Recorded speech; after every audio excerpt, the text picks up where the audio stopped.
Well, this is the final week of our series for Easter that we've been calling Without a Doubt. In this series, we've been exploring what to do when doubt starts to creep into faith. And what we've been saying is that faith and doubt really don't have to be enemies. They don't have to be enemies. In fact, doubt can be a positive influence on our faith at the end of the day. Doubt can move us to a deeper level of faith. Doubt can lead us to a more stable, more mature kind of faith. But the problem is that there are so many reasons to doubt. There are so many sources of doubt that can attack our faith. But the premise of this series is that doubt does not have to have the final say. For example, one of the more common sources of doubt for a lot of people is the Bible itself. Many people find the Bible too confusing, too contradictory, too bloody, too politically incorrect, and it challenges their faith. But when you really look at it, the Bible has inspired countless people around the world. It has changed the hearts of billions of people through the ages. It has influenced cultures in ways that no other book ever has. It is still the number one best-selling book of all time. Another source of doubt that commonly attacks people's faith is modern science. A lot of people falsely believe that you have to choose between science and religion. But if you understand both, you know that you don't. Science and religion go hand in hand. Something else that challenges people's faith is when they feel like God is not speaking to them anymore. You know, you pray or you ask for wisdom and guidance, you sit in the church and you're waiting for His word and it never comes. And you start asking yourself, well, maybe God doesn't care. Or maybe God doesn't even exist. Why don't I hear from Him? God's silence is another reason that people begin to doubt. But the truth is that God is always speaking to us. We just have to learn to listen a little better. And in those moments when it feels like He's not there, we have to learn to wait patiently. And then last week, Father Spyro, who was here, talked to you about another source of doubt, and this one is the most common of all. It is the most common thing that actually causes people to abandon their faith, and that is human suffering and evil. Human suffering and evil. And what Father Spyro said to us last week, and is right on point, is that we don't necessarily have a God who explains everything to us about evil and why people suffer or why bad things happen to good people. What we have is a God who entered into our pain, entered into our suffering, so that we know that we don't have to be alone. Jesus took on all the suffering and evil of this world so that you and I would know that He is right next to us when we suffer. Now, this week I want to talk to you about one last source of doubt, one last reason that doubt begins to creep into people's faith. And this one is very painful for me in particular, because it's the church. When I was a kid growing up, I loved to go to church. I loved church, and especially that magical spiritual moment after every Mass when they served donuts. I felt warm and accepted at my church. I felt calm and peaceful at my church. I felt loved at my church. That's the way everyone should feel when they come to church. I hope you feel that way here. But for a lot of people, that's not been their experience at church. I talked to a lot of people, and it turns out that the church can actually be an obstacle to faith, not so much an object of faith. And when I talk to people, and I talk to people about this all the time, I mean, whenever I go to a dinner party and they find out I'm a priest, they always come up and talk to me. Father, I haven't been to church in 40 years. Like, Okay, let's talk about that. And I find that it comes down to really three things. Three things that people struggle with. The first is, we're calling it dissent, right? So there are some church teachings that people really struggle with, some people really struggle with. And they keep struggling with it, and after a certain period of time, they say, I give up, and I walk away not only from the church, but I walk away from my faith. The second reason people tend to doubt the church is what I'm calling discord. Discord. You know, there's a lot of kind of fighting in the church. I don't know if you know about this. There's a lot of factions that fight with each other in the church, and some people just get fed up and walk away. They're tired of the fighting. And then the third reason some people have given up on the church is disgust. They're just disgusted with the bad behavior that sometimes happens in church, ranging from unkind gestures or remarks by fellow believers to angry, uncaring, selfish, arrogant priests, to bad experiences in the confessional, to all kinds of things. And what makes it worse are the scandals and the cover-ups. And those are just absolutely devastating. And this really hurts me as a priest. And it probably hurts you. In fact, you're probably sitting here saying, Father, I felt pretty good about coming to church today, but now I'm not so sure. But I want to tell you that God is bigger than all of that. I need you to know that God is bigger than all the problems in the church. And I want to try to explain.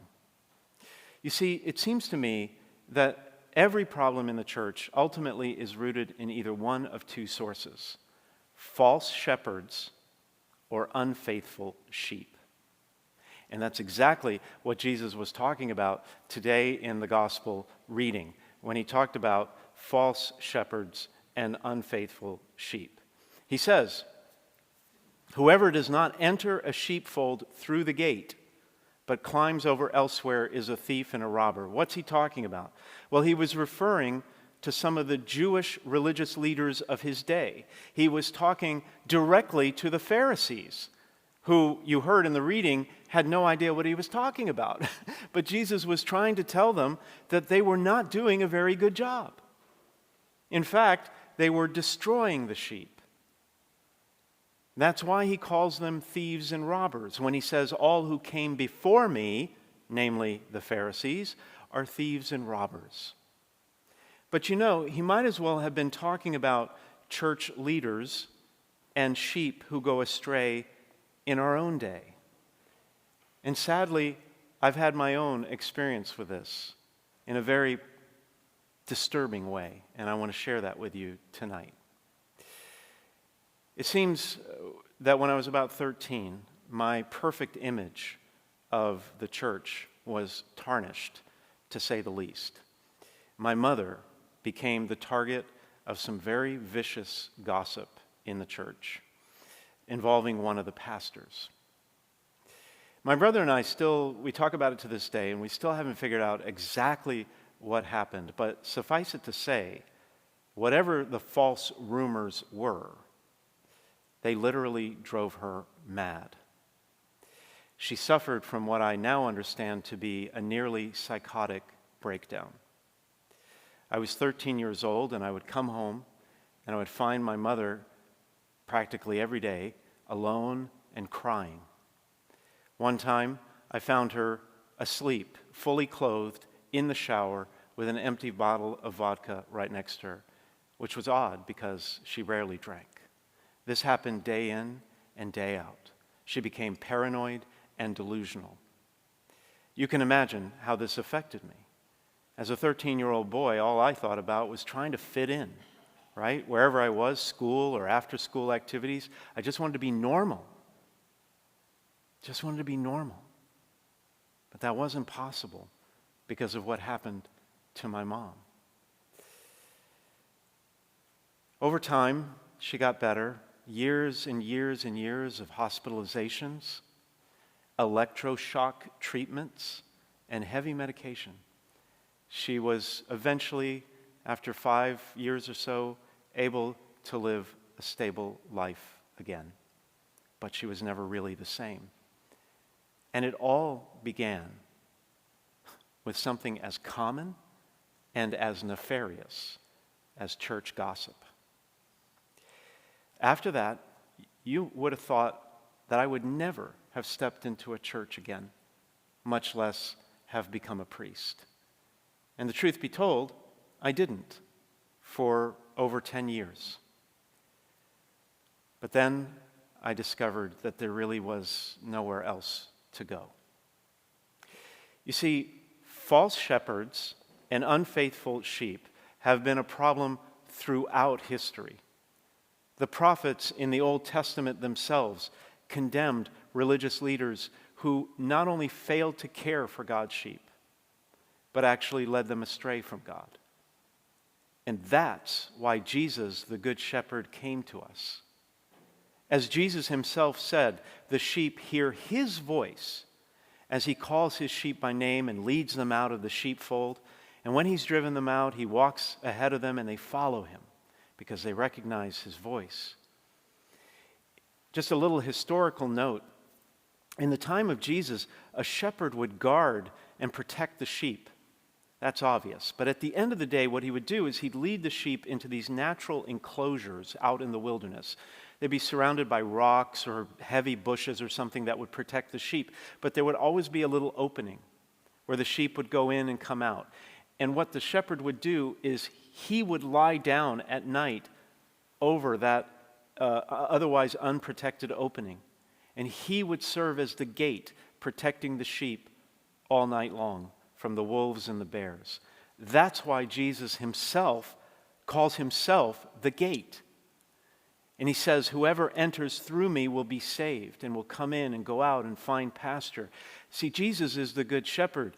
He's the one who leads the flock of God's people to greener pastures, to a more fulfilling life, and ultimately to eternal life. A thief, he says, comes only to steal and slaughter and destroy, but I came that they might have life and have it more abundantly. Despite everything that happened with my mother, I still have endless hope and optimism for the church. Why? Because ultimately, it's Jesus, the Good Shepherd, who is the true shepherd. He's the one in charge. He's the one who takes care of us, even when the other shepherds who are supposed to take care of us fail. And so, I have some advice for you if you or someone you care about is struggling with the church. And I realize that to some of you here today, I'm preaching to the choir. But some of you may have misgivings, and I know all of you have friends and relatives who have probably walked away from the church. Maybe you can share this message with them. So here's the advice I have. First of all, if you have a problem with certain teachings of the church, you need to know that you have the right to follow your conscience, to make your own decisions when it comes to what you believe and choose to do. The Catechism of the Catholic Church teaches that a human being must always obey his conscience, his or her conscience. In fact, if you were to deliberately go against your conscience, you would condemn yourself. Even if your conscience goes against what the church teaches, you have to follow your conscience. Now, I want to be quick to add here that I'm not advocating for a cafeteria-style Catholicism where you get to pick and choose what you believe. In fact, your conscience may very well not be correct, especially when your personal beliefs contradict clear teachings from the Bible and the church. A lot of people talk about the church and her teachings as being man-made. Oh, these are just man-made. But I say that Jesus was a man, and he made the church. So we should at least listen to what the church has to say. All I'm saying is please don't abandon your faith by walking away from the church just because you struggle with a particular teaching or two. Second, when it comes to all the fighting in the church, remember this: families always fight. As the Catholic author and speaker Matthew Kelly pointed out once, he said, look, imagine if we put your family's issues on the front page of the newspaper. It might not look so good. Every family has issues. The church is a big family. And as a family, we need to stay together and try to love each other despite it all. And third, when it comes to the outrage, the disgust over the infidelity of some of the church leaders and some members of the flock, try to remember this.